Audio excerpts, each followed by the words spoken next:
जय हिंद, वंदे मातरम। दोस्तों मैं हूं हंस और आज बात करेंगे काफ़ी इंपॉर्टेंट टॉपिक पे। जी हाँ दोस्तों, अगर आपकी बेल खारिज हो जाती है तो आपको क्या करना चाहिए। जी हाँ दोस्तों, काफ़ी इंपॉर्टेंट टॉपिक रहेगा। लेकिन दोस्तों अगर आप चैनल पे नए हो तो सब्सक्राइब जरूर कर लेना, बेल आइकन को ऑल पे नोटिफिकेशन को ऑन कर लेना। सेकंड बात दोस्तों, मेरे स्क्रीन पे और डिस्क्रिप्शन में मेरे नंबर होते हैं। आप कॉमेंट में कभी भी गलती से नंबर ना छोड़िए, क्योंकि यहाँ पे कोई भी आपको कॉल करता है और फ्रॉडिंग करता रहता है, तो आप कभी भी अपने कॉमेंट में नंबर ना छोड़िए।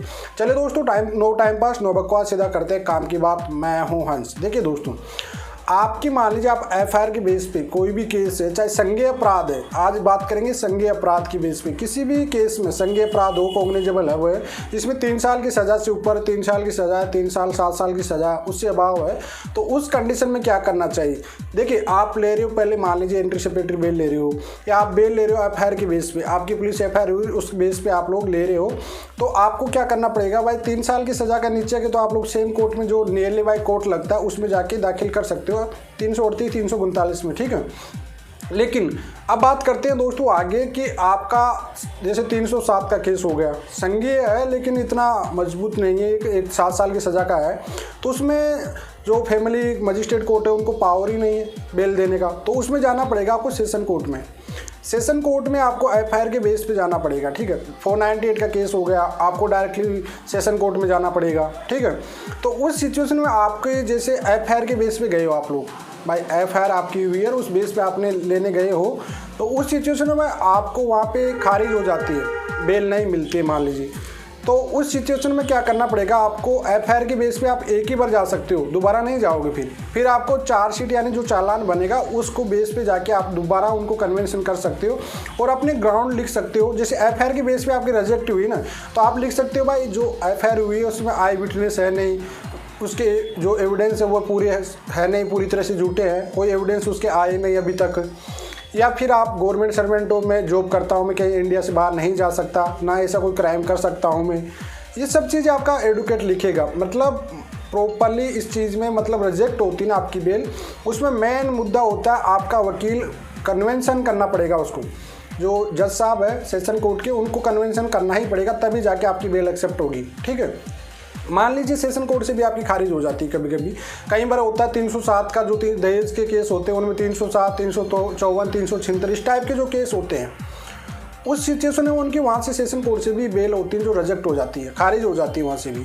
तो फिर उनको क्या करना पड़ता है, हाई कोर्ट जाना पड़ता है, ठीक है। हाई कोर्ट जाने के बाद हाई कोर्ट में आपको प्रॉपरली कन्वेंशन करना पड़ेगा दोस्तों। जी हाँ दोस्तों, हाई कोर्ट में आपको रीजन प्रॉपरली जो एफआईआर हुई है या चार्जशीट आपकी चार्जशीट के बेस पे ले रहे हैं ना, उसमें मजबूत स्ट्रॉन्ग ग्राउंड लेने पड़ेंगे आपको, तभी आपकी एक्सेप्ट होगी, नहीं खारिज हो जाएगी। भाई उसमें विटनेस नहीं है अच्छे से, उसका कोई सबूत नहीं आया अभी तक सामने, चार्जशीट भी बन गई है, ऐसा कोई क्राइम एलिगेशन लगा रही है जिसको अभी तक वह कोई उसके एविडेंस दी नहीं है, कोई भी जो आपका विपक्ष में है जो उनका कोई एविडेंस दिया नहीं है, तो वह सिचुएशन को मद्देनजर रखते हुए आपको एक ड्राफ्टिंग तैयार, उसकी एप्लीकेशन जो बेल की एप्लीकेशन बनाएंगे वो वकील पूरी तरह से बनाएंगे। गवर्नमेंट सर्वेंट काफ़ी लोग होते हैं, उनके भी बेल में काफ़ी चीज़, भाई आप गवर्नमेंट सर्वेंट हो, एंटीसिपेटरी बेल ले रहे हो 498 केस में, तो उस केस में आपको उन चीज़ों को मद्देनज़र रखते हुए आपके जो एप्लीकेशन बेल की लगाएगा वकील, उसमें सब कुछ लिखना पड़ेगा उनको। भाई मेरा जो क्लाइंट है उसके जो खिलाफ जो इसने बेल खारिज करवा रहे हैं, जो उनके जो बेल में प्रॉब्लम आ रही है, तो ऐसा है नहीं, और क्लाइंट की जो विपक्ष पार्टी ने जो भी आरोप लगाए हैं उसके अभी तक स्ट्रॉन्ग एविडेंस है नहीं इस तरह के कोई भी, और उनको कन्वेंस करेगा मजिस्ट्रेट साहब, जो जज साहब होंगे उनको कन्वेंशन करेगा जो आपका वकील होगा, तब जाके आपको बेल मिल पाएगी भैया हाई कोर्ट तक। मैक्सिमम 99% आपको हाई कोर्ट से बेल मिल जाएगी, जो भी केसेज होते हैं उनमें हाई कोर्ट से बेल मिल ही जाती है हाई कोर्ट तक जाने के बाद। तो नहीं तो अगर मामला कुछ ज़्यादा विपक्ष पार्टी वाले ज़बरदस्त, आपने कोई क्राइम किया, कोई सबूत किया, तो उसके बाद फिर आपको सुप्रीम कोर्ट तक जाना पड़ेगा। अब कौन सी सेक्शन क्या सेक्शन, इसका पार्ट बाय पार्ट लेके आऊँगा। अभी मैं सिंपली लैंग्वेज में आपको समझाएं भाई आपकी बेल रिजेक्ट होती है, इसका क्या क्या प्रोसेसिंग होता है।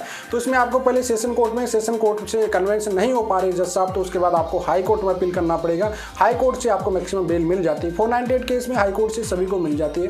काफ़ी लोगों की दिक्कत आती रहती है, तो आप उसमें मध्य जो आपकी ड्राफ्टिंग जो एप्लीकेशन बना रहा है बेल की, उसमें बहुत चीज़ें स्ट्रॉन्गेबल रखिए, आप प्रॉपर कन्वेंशन कीजिए उस चीज़ों को, जिससे आप जज साहब को प्रॉपर कन्वेंस कर पाए आपका वकील। पूरी चीज़ें। काफ़ी बार क्या होता है कि बेल में एडवोकेट क्या गलती करते हैं कि कहीं और की एप्लीकेशन होती है, उसमें नाम वाम चेंज कर देते हैं और वही लगा देते हैं, ठीक है। मामला चाहे उनका गलत कुछ भी हो रहा है, कहीं जगह ये लापरवाही होती है, एडवोकेट की तरफ से काफ़ी लापरवाही होती है। तो उसमें चीज़ों को ध्यान रखना पड़ेगा, आपको खुद को एक्टिव होना पड़ेगा, तभी जाके आपका केस में आपको बेल मिल पाएगी, नहीं तो आपकी बेल रिजेक्ट हो जाएगी। आई होप दोस्तों आपका जो डाउट है वो क्लियरली होगा। अगर आपको कोई डाउट रहता है बीवी से रिलेटेड बेल वाले में, तो मैं एक और वीडियो बनाने की कोशिश करूंगा। जितने आपके कमेंट आएंगे उसके अकॉर्डिंग मैं आपको वीडियो बना के दूंगा। सेकंड बात दोस्तों, गलती से प्लीज़ मैं रिक्वेस्ट करता हूं आप कमेंट में नंबर ना छोड़ें, क्योंकि मैं कभी किसी को कॉल नहीं करता हूं। आपको बात करनी है तो मेरी डिस्क्रिप्शन में स्क्रीन पे नंबर होते हैं। अगर आपको अपॉइंटमेंट नहीं ले पाते हो तो आप लोग डायरेक्टली इंस्टाग्राम फॉलो करके आप वहाँ पर बात कर सकते हो। चलिए दोस्तों, आज के लिए इतना ही। जय हिंद।